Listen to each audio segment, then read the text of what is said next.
तो इस वेले दी वड्डी खबर अरविंद केजरीवाल ਨੂੰ कोई राहत नहीं मिली है। हाई कोर्ट ਦੇ ਵਿੱਚ केस ਚੱਲਿਆ ਸੀ। हाई कोर्ट ਦੇ ਵਿੱਚ पटिशन दायर की गई थी, लेकिन फिलहाल कोई राहत नहीं।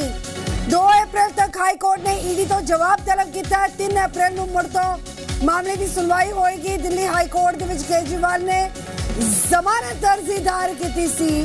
जमानत देने तो फिलहाल कोई राहत नहीं है, जमानत नहीं मिली है। राहत अरविंद केजरीवाल को नहीं मिली है। इस वेले दी वड्डी खबर आ रही है दिल्ली हाई कोर्ट दे विच अरविंद केजरीवाल दे वल्लों जमानत अर्जी जो दायर की गई थी। फिलहाल हाई कोर्ट तो कोई राहत नहीं है। 2 अप्रैल तक हाई कोर्ट ने ईडी तो जवाब मंगया। 3 अप्रैल को मामले दे विच मुड़ तो सुनवाई होएगी। दिल्ली हाई कोर्ट दे विच अरविंद केजरीवाल ने दाखिल की थी जमानत पटिशन।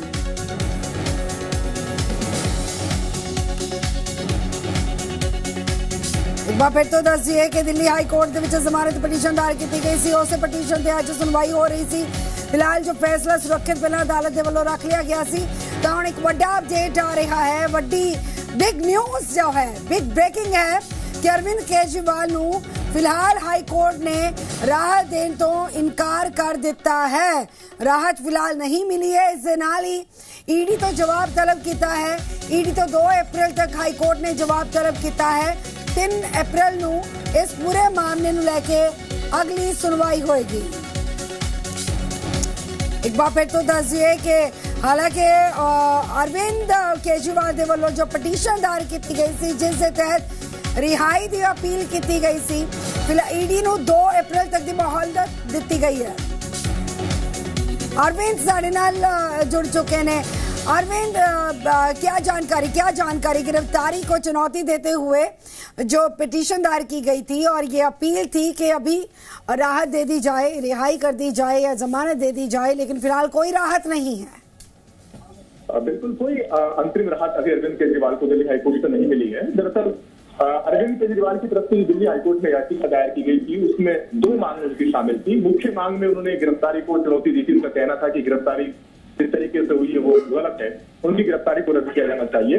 और दूसरी उनकी जो मांग थी कि जब तक कोर्ट गिरफ्तारी पर कोई फैसला लेता है तब तक अंतरिम राहत के तौर पर उन्हें रिहा कर देना चाहिए। आज कोर्ट ने ये अपने आदेश में कहा है कि जो उनकी अंतरिम राहत की मांग है, यानी जो वो रिहाई की मांग कर रहे हैं, वो इस तरीके से अगर स्वीकार कर ली जाती है तो ये आरोपी को जमानत देने जैसा होगा और बिना मुख्य मांग को एड्रेस किए हुए अंतरिम राहत की मांग पर कोर्ट विचार नहीं कर सकता। कोर्ट ने यह भी कहा कि उसका दायित्व बनता है कि जब कोई मामला उसके सामने आए तो वो दोनों पक्षों को अपनी बात रखने का पूरा मौका दे। और ऐसे में अगर ईडी को अंतरिम राहत यानी रिहाई की मांग वाली जो अरविंद केजरीवाल की मांग है उस पर जवाब दाखिल करने के लिए पर्याप्त मौका नहीं दिया जाता तो ये उनके साथ जांच होगी, न्याय के विधान के खिलाफ होगा। तो ऐसे में कोर्ट ने दोनों जो मांग है अरविंद केजरीवाल की, जिसमें वो गिरफ्तारी को चैलेंज कर रहे हैं, साथ ही अंतरिम राहत के तौर पर जो रिहाई की मांग कर रहे हैं, दोनों पर कोर्ट ने ईडी को जवाब दाखिल करने के लिए कहा है। 2 अप्रैल तक ईडी को जवाब दाखिल करना है और 3 अप्रैल को आगे हाईकोर्ट इस मामले पर सुनवाई। तो फिलहाल आगे क्या कुछ विकल्प है? एक पिटीशन जो है आगे सर्वोच्च अदालत में भी दायर की जाएगी क्या? देखिए अभी तो सुप्रीम कोर्ट में अगर वो जाते भी हैं तो इस स्टेज पर सुप्रीम कोर्ट एंटरटेन करेगा, इसकी संभावना ना के बराबर है, क्योंकि अभी हाईकोर्ट से मामला लंबित है। हाईकोर्ट में याचिका पेंडिंग ही रहेगी अरविंद केजरीवाल की। 3 अप्रैल को आगे सुनवाई होनी है। निचले अदालत में कल अरविंद केजरीवाल की पेशी होनी है, जहां ईडी रिमांड अवधि खत्म होने के बाद उनको कल कोर्ट निर्देश करेगी।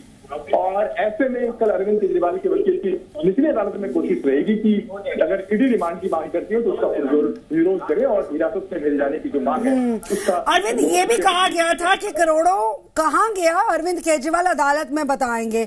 अदालती सुनवाई के दौरान क्या कुछ ऐसा खुलासा हो पाया है? देखिए आज अरविंद केजरीवाल को अपनी बात रखने का मौका नहीं मिला। ये जो सुनवाई हुई है वो हाईकोर्ट में वीडियो कॉन्फ्रेंसिंग के जरिए जो वकील से वो जुड़े थे। अरविंद केजरीवाल इस सुनवाई का हिस्सा नहीं थे। अरविंद केजरीवाल अभी ईडी की हिरासत में है और ईडी की हिरासत में रहते वो कोर्ट को एड्रेस नहीं कर सकते। कल निचली अदालत में उनकी पेशी होगी। कल हो सकता है कि वो कोर्ट की वजह के बाद कोर्ट में अपनी बात रख सकते हैं इस मामले में एक आरोपी होते हुए। जी ठीक है अरविंद, बहुत बहुत शुक्रिया फिलहाल तक की जानकारी के लिए। फिलहाल 2 अप्रैल तक जो है हाई कोर्ट ਦੇ ਵਿੱਚ ਜਵਾਬ ਦਾਖਲ ਕਰੇਗੀ ਈਡੀ।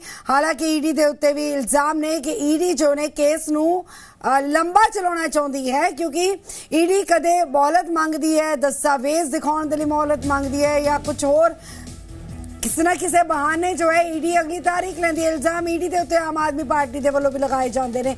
ਫਿਲਹਾਲ ਜੋ ਪਟੀਸ਼ਨ ਦਾਇਰ ਕੀਤੀ ਗਈ ਸੀ ਅਰਵਿੰਦ ਕੇਜਰੀਵਾਲ ਦੇ ਵੱਲੋਂ, उस पटीशन ते लंबी सुनवाई हुई। दोहां ही धिरां नूं अदालत ने सुनिया और अदालत ने दोहां धिरां दीयां दलीलां सुनन तो बाद फैसला लिया कि फिलहाल ईडी दे वल्लों जवाब दाखिल करना होएगा। 2 अप्रैल तक दी मोहलत दी है ईडी नूं कि 2 अप्रैल तक जो ईडी अपना जवाब दाखिल करे, उस तो बाद 3 अप्रैल नूं मामले दी मुड़ तो सुनवाई होएगी।